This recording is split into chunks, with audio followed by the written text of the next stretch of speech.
All right, guys, thanks for watching today. This is Jeff with Startup Junto. I have today on with me the founders of Beach Caddy. I have Laura Yeakel and Todd Serpico. Thanks for being on today, guys. If you'd like to introduce yourselves a little more, Todd, why don't you kick it off? Hey Jeff, Startup Junto, thanks for having us. Our pleasure to be here to talk about our story. My name is Todd, as you mentioned, and Laura is my partner, who you'll meet in a second. But I'm a father of four, a teacher, and a business owner. Laura and I and a couple other friends and family launched Beach Caddy LLC in 2015, and it's been a really exciting journey of personal development and kind of stretching ourselves. We've learned a lot, and we're excited about what we're doing for families on vacation. So, thanks for having us on today, Jeff and Jedi. Hi, Jeff. Hi, Jedi and Startup Junto. I'm Laura Yeakel. I am one of the founders of Beach Caddy. I am a mom, a teacher, and a business owner. I joined the team. I was one of the first, along with my team of the owners and of Beach Caddy. Looking forward to many more seasons. Cool. So, guys, why don't you tell me a little bit about Beach Caddy and what it is, what it does for people? All right, Laura, I'll take the first one. Okay. So, Beach Caddy really is an app and a service, a couple of services that is really designed to take the stress out of the beach going experience. So started on a napkin, started over a meal, kicking the tires on different business ideas. And actually one of my partners, this was like one of the things she had on her mind was, what about a service such as this?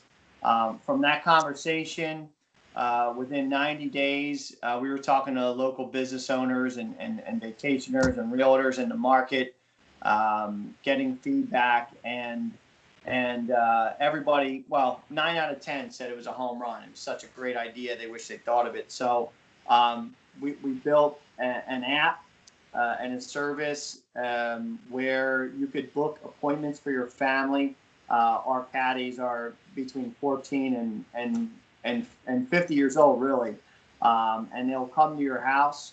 They'll pack up your chairs, your coolers, and your umbrellas. They'll bring all that down to your beach preference, your beach choice, Avalon, Stone Harbor, Ocean City, or Sea Isle, and they'll set up your belongings to your liking. So, the caddies know the tide schedules, some of the events of the city.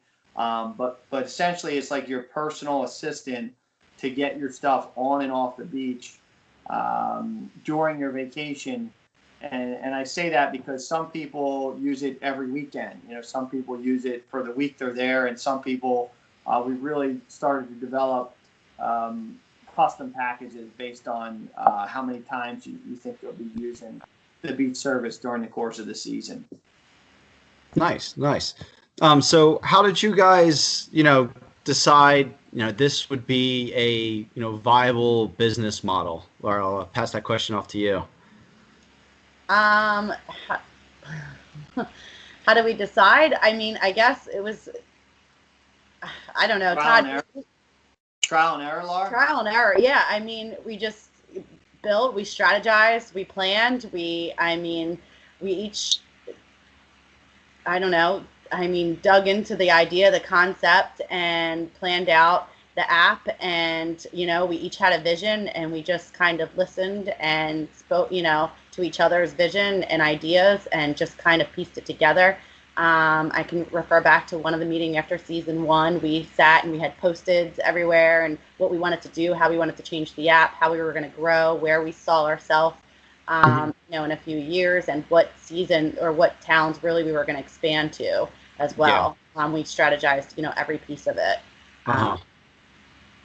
So how did you decide, early on, like where you were going to be distributing this? Was this just locally, to the South Jersey shore points because you guys were local to them? Yeah, I grew up in Ocean City in the summer, and same with our other partners, Danielle. She grew up too in Ocean City, so it was kind of, a love town. So we just said, why don't we start there?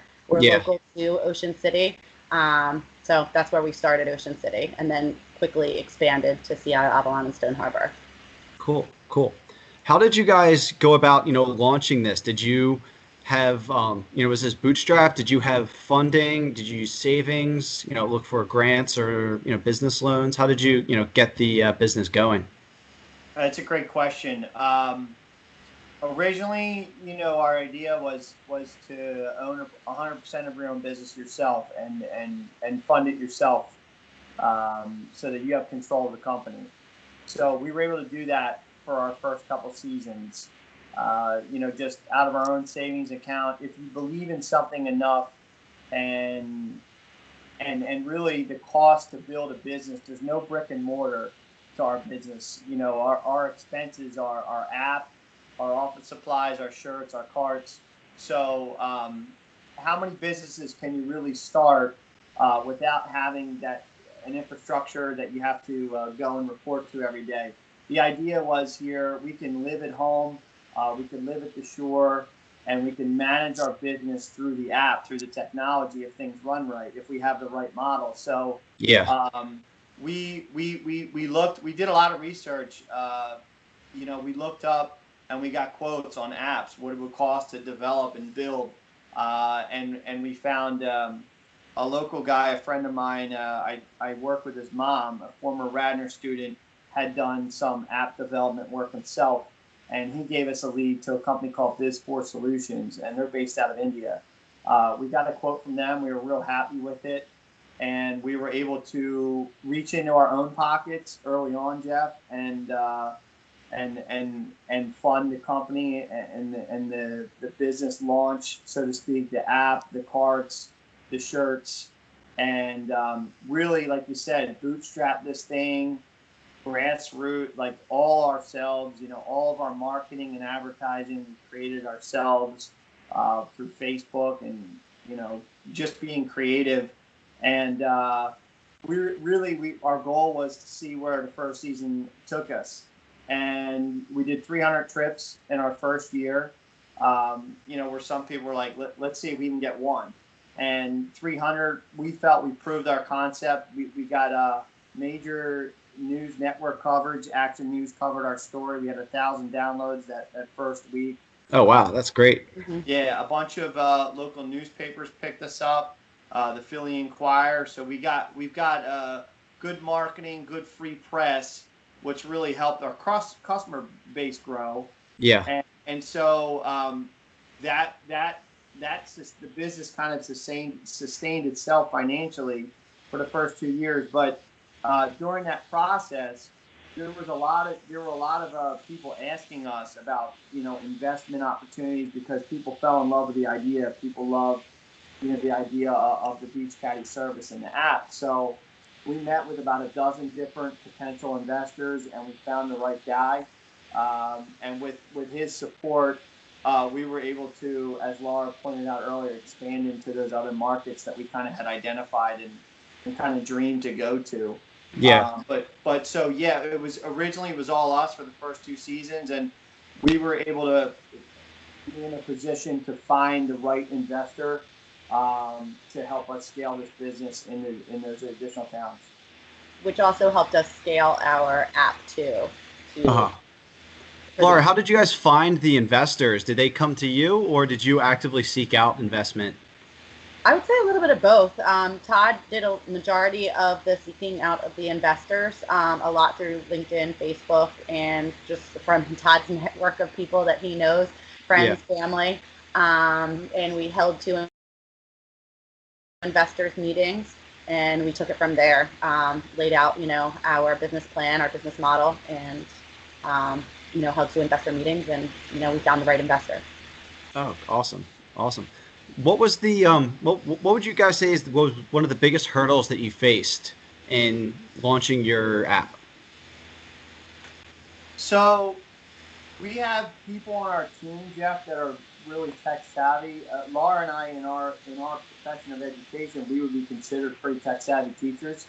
But when it comes to like building a mobile application, cross-platform mobile application, hybrid app, Ionic, all these things we had to learn. we were fortunate to surround ourselves with people within our team that are very tech savvy, and then the likes of meeting guys like Jedi, a guy named Mark Constant introduced us to a guy named John Wagner, who's been involved in the operation end of tech-based startups. Another guy named Keith Elliott helped us. Josh Daltrey. So I think the thing is, like, we're humble enough to know what we don't know, Yeah. and we have coffee and beers and conversations and text threads and literally hundreds of emails with people that are experts.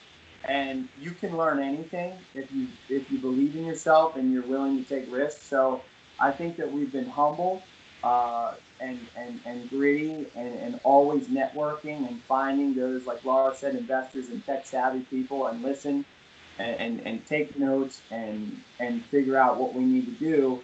But also, even within our own team, there's enough tech acumen to help us do what we need to do. I know Danielle, on a giant table, literally drew out frames for the app. How should it flow? What should this screen look like? What should the next screen look like? The things you hear in the business is you've got to work in your business and on your business. So, Yeah. Laura is really good at knowing, like, how she wants the app to flow and what it should look like. And when you put people in a room and you really have those conversations, and maybe you don't always agree, but you grow your thinking and you start to say the app needs to be able to do this. This is what it should look like. Those are like working on your business, and then in your business, if you find the right developer to say, hey, this is what we needed to do. Here's the wireframe. Here's the blueprint. Make it happen for us. And Yeah. then they do it, and then you test. No, that didn't work. And you test. We've had to test from the caddy experience, the customer experience, the super admin experience, and then the manager experience. It's like 4 apps rolled into one, but you can't know if it's going to work unless you work in it and test the app. So those are the struggles, learning those things, failing, realizing, wow, this isn't going to work, and we've got to suffer through, 2 more weeks of the app doing this. How are we going to do it? What's the workaround? Yeah. But that's been the struggle for people like us who aren't necessarily developers or code. We don't write the code, but we've had to learn enough to help communicate what the objective is. Yeah. Had either of you been, part of a startup company before? Any entrepreneurial experience in the past? I have not. No, this is my first experience. No, my dad owned a deli as a kid, so I saw what it was like to put in hours for your own business. And then I have a little camp that I run, which is a couple weeks in the summer. It's like a sports camp that I had to kind of do myself. But those are really small time mom and pop type operations. To do something like this, with tech and dealing with 50 employees, and half of them are minors, and it was a giant, I think, leap of faith for us to do it. Yeah. But no, not a ton of business background prior to this. School of Hard Knocks, just getting out there and doing it. Yeah. So you both are full-time teachers? Yeah. What grades do you teach? I teach kindergarten. Kindergarten. And Todd, what did you? Fifth grade. Fifth grade. So how do you guys like going into this? How did you determine how much time you're going to be setting aside to work towards the app? Because a lot of startup founders before they they might have a full-time job and they want to start a new business, but they want to have that. What's the word I'm looking for? Just kind of like something to fall back, something still to support them while they go through this. And it can be difficult to commit yourself to so much time outside of a full-time job while also having a family. So how did you guys go about deciding, how much time you're going to be putting towards this, outside of your lives, that you had going on? Fortunately, we are teachers, so we have all summer to focus and dedicate to Beach Caddy. Is that when you spent most of your time towards it then? Like during the school year was Yeah, during the so? school year, I mean, there's definitely times where it overlaps towards the end of the school year and towards the beginning of the season to get, the season ready. I do a lot of the hiring for Uh-huh. Beach Caddy. Fortunately, I have great partners who help me out too. So it's a lot of interviews, which another thing, most of our caddies and employees are at school during the day anyway. So a lot of our interviews take place in the evening. So I just, come home, put on my mom hat for a little bit, and then put on my beach caddy hat and go to sleep, put on my teacher hat, and on repeat after that until That's a lot of roles to the switch back school and year forth ends, between. and then focus 100% on beach caddy and make the best out of the season, really. So, Yeah. yeah, I mean, this is the good time where it's like nice and slow, and we focus on the upcoming season and plan, but we have time to, it's not that crunch time right now. So in our off season, it's nice, and we come up with, again, we're getting ready for our holiday sales, and ready to promote for the holidays and kick that Uh-huh. off too. And then right after our holiday sales, it feels like I'm starting to plan for our employees and contacting our old employees and seeing who's returning, and what positions to put them into. We do a lot of hiring within, and hopefully they can grow into our managers. And our very first caddy, season 1, he's now a manager, Nick Hartnett in Ocean City. So Oh, awesome. he grew along with us. Yes. Yeah. Yeah. Hiring within and promotion can be a lot easier than, trying to put someone right into a management role. Yeah. They haven't been through it all, and it gives them better perspective when they've worked their way up, and seen all levels up to that point. Just to piggyback off that teacher hat versus business owner, I think Laura does a tremendous job. Yeah, she does all the HR work. Well, not all of it. She does a ton of it. So the job fairs, the connections with local guidance counselors, local high schools, local universities, screening, developing the right interview questions, having level 1 interview, level 2 interview, sometimes going out and meeting these kids face to face, these young professionals. Um, and so I think really important to your success in your business, for those of you that are listening, are finding the right people, getting the right people in the right seats on the bus, not just the right people, but putting them in their right roles. And Laura does a really, and my wife, her sister Rhiannon, they do a tremendous job of finding the right talent and the right young professionals to join the team, because you're only as good as your worst caddy, So Yeah. we're always hiring, Jeff. We're always looking for the best of the best. And the other thing is, the teacher thing. We're kind of comfortable working with young professionals, young adults. So like the skill sets of working with kindergartners and middle schoolers and so on and so forth, and working with parents. We're doing a lot of that with business owners. We're working with parents, sometimes even communicating with them as well, getting schedules straight and whatnot. But I think there's a lot of skills as a teacher that lend themselves to this particular business. And so that kind of helps with the stress of managing the personnel. And again, finding a lot of our employees are former students or people that we know, or friends and family who are down in these Jersey Shore towns. Building those relationships with the families and letting kids grow into their roles. It's amazing.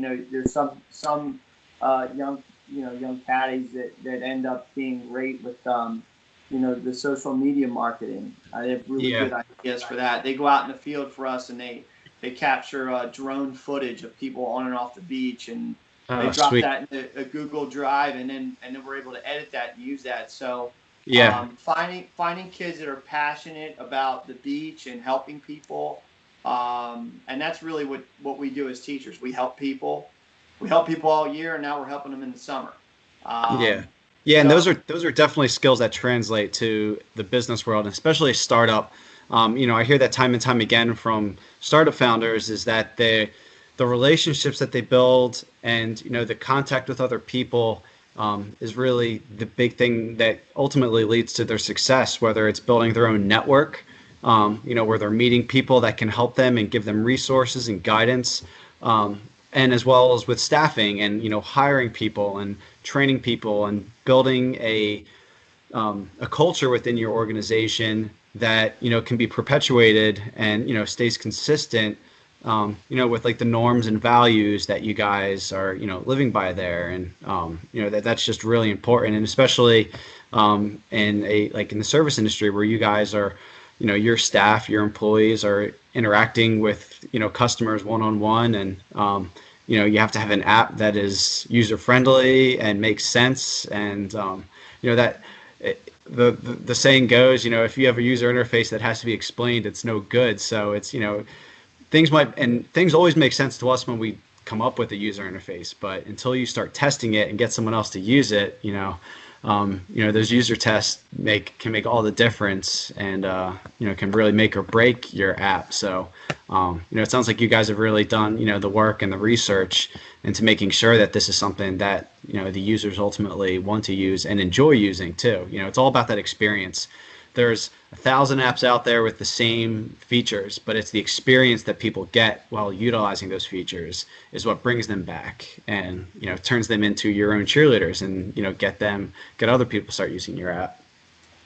It's a really good point, and we're constantly looking. We know there's things we need to do with our app. Laura does a lot of the testing with our partners herself, and just collecting that Excel spreadsheet, the warehouse of the changes we need to make and what they might look like and how it will flow, how to improve things. We'll ask customers, our more trusted customers that we built those relationships with, hey, talk about this feature, that feature.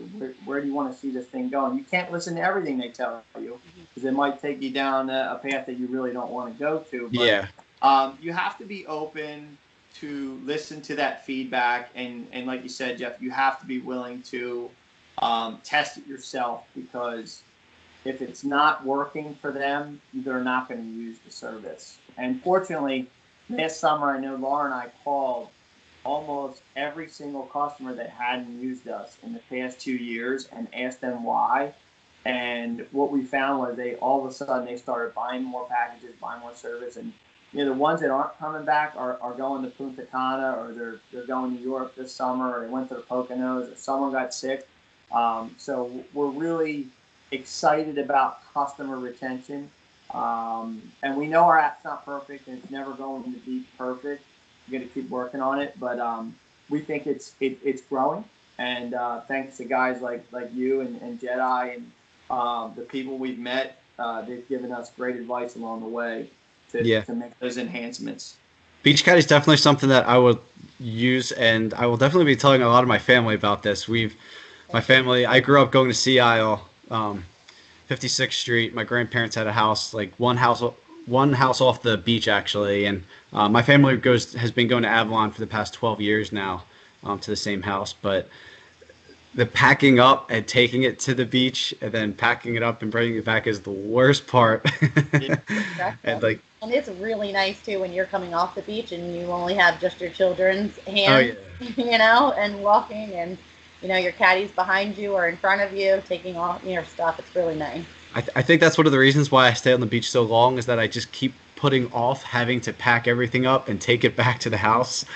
Because I know at our house in Avalon, we're about 4 blocks off the beach, and when you're in the sun all day, you just want to just walk into a nice cool house, get a shower, and eat, and not have to worry about taking everything. But I always make job. We'll have to take care of you, right, Laura? Yeah. Absolutely. I always make this joke. They always, my friends will say, something about Beach Caddy. I'm like, the idea was definitely intriguing. And when asked to be a member of this team, I kind of thought, oh, do I get free Beach Caddy all the time? Well, it's definitely not the case. I'm somebody else's caddy in Ocean City, Seattle, Avalon, and Stone Harbor. So now I make the joke I'm everybody else's caddy. Yeah. So, what do you guys have any tools that you guys really like to use that help you run the business, or manage the operations or logistics? Yeah, Laura, the first thing that comes to my mind, and I'll let you talk about a few, is Plan Day.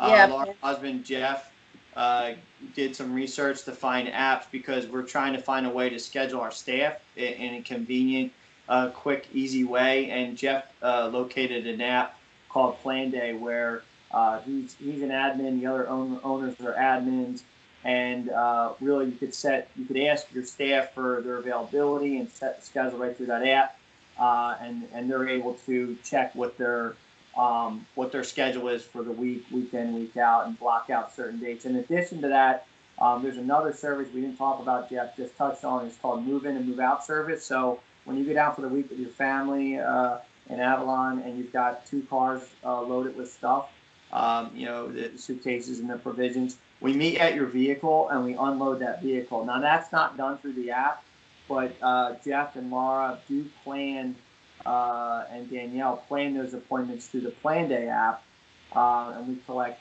payment through our website for that. But that's definitely been one app that's helped complement the Beach Caddy app for the beach service. Yeah. Another one is the Google Hangouts, Laura. Mm-hmm. Yeah, we do Google Hangouts to meet with the team weekly. Also, Caddy's interview. I've done Google Hangouts for second, third interviews, especially management position that we're just not in because we're hiring all over. Some of them, some of the kids are going to school in Boston, out of state. So we'll hop on Google Hangouts. Yeah. Call interview. Yeah, at OpenForge, we use Google Hangouts for everything. The only reason we're taking the Skype call today is because we can't record through our Hangouts. Yeah. Unless you have the corporate account, which is like 5 times the cost per user. So we just have like the basic business account. You guys save on those office expenses. You have MailChimp. We used MailChimp, Constant Contact, some of the other things we use. I know, Laura, what was the software we used for collecting applications? Paperwork, DocuSign. Is that what you were talking about, Todd? DocuSign is excellent. We use that as well. And and MailChimp. MailChimp's another great one. Spanish because we don't see our caddies. They don't come to a place to pick up their schedule or to look at the schedule posted because we don't have a brick and mortar. So we use a lot of the items like this to get it through. Yeah. The web tools are definitely invaluable. But there's another one that we use as teachers. It's called Nearpod, Jeff. So we developed training manuals in an app that you could push out through a self-guided tour with videos and trivia and questions. It's really an app that you use in the classroom to design lessons and questions to assess content knowledge. But we've been using Nearpod as a tool to educate our staff remotely prior to the training day weekend. Memorial Day weekend, they watch a series of videos and answer questions. So they already have a basic understanding of the job before we even meet them. That's called Nearpod. But, nice. There are probably 15 I'm not thinking of off the top of my head. So if any of your followers or listeners want to talk about them, please don't hesitate to reach out. Yeah, definitely. If you want to send any our way, we're actually putting together a blog post for startupjunto.org that's going to be just like a pinned post that's going to be, just a big database of resources and tools that, we find, and come across, and that we'll just be continually updating the same post on. There's also a lot of other great blogs in there for startup founders to read. Some stories, some about, resources, strategies, and some great tips and tricks on there as well too. So awesome. I'll have to check that out. Like I said, we're always looking to grow. And any way we can help anyone, let us know. Absolutely.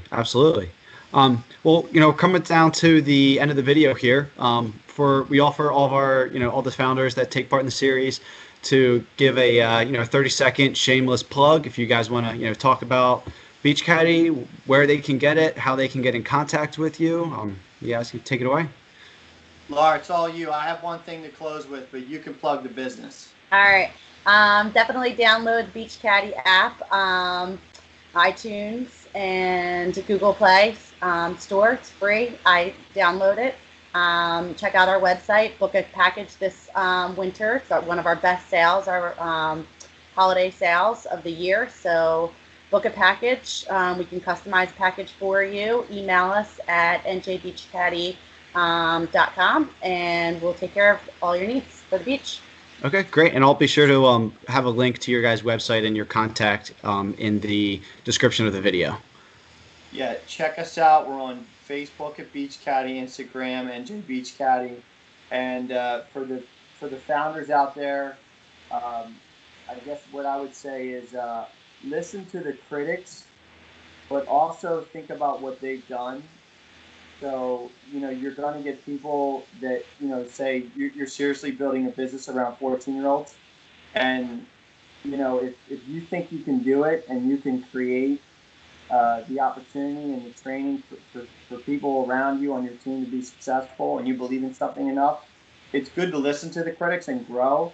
But also you've gotta just, take that leap of faith sometimes and trust yourself and be willing to outwork anyone and take a shot. So yeah, you got to go for it sometimes. And yeah, you can't read a book about how to be an entrepreneur. You just have to do it. That's the best way to learn. So no regrets. I mean, we think about the thousands of families we've helped so far enjoy their vacation, and the people that we've helped, not just able-bodied families like us that had way too many children, but you've got senior citizens, you've got disabled war vets, you've got people with cerebral palsy, MS. The amount of people, the stories of the people that we've helped, we're pretty rich in those amazing tales. So we're pretty proud of what we're doing as well for families. So check us out. Thank you for your time. We wish you guys luck, and if we can help anybody in your community, never hesitate. We're always willing to grab coffee and help anyone out. Great, excellent. Well, Todd, Laura, thanks for being on today for the Startup Junto founder interview. Everyone, stay tuned. We're going to be having more videos every week, and we'll look forward to seeing you guys at the next video. So, Todd, Laura, thanks again. You guys have a great day. Hey, good luck, founders out there. Yeah, good luck. Thank you for your time.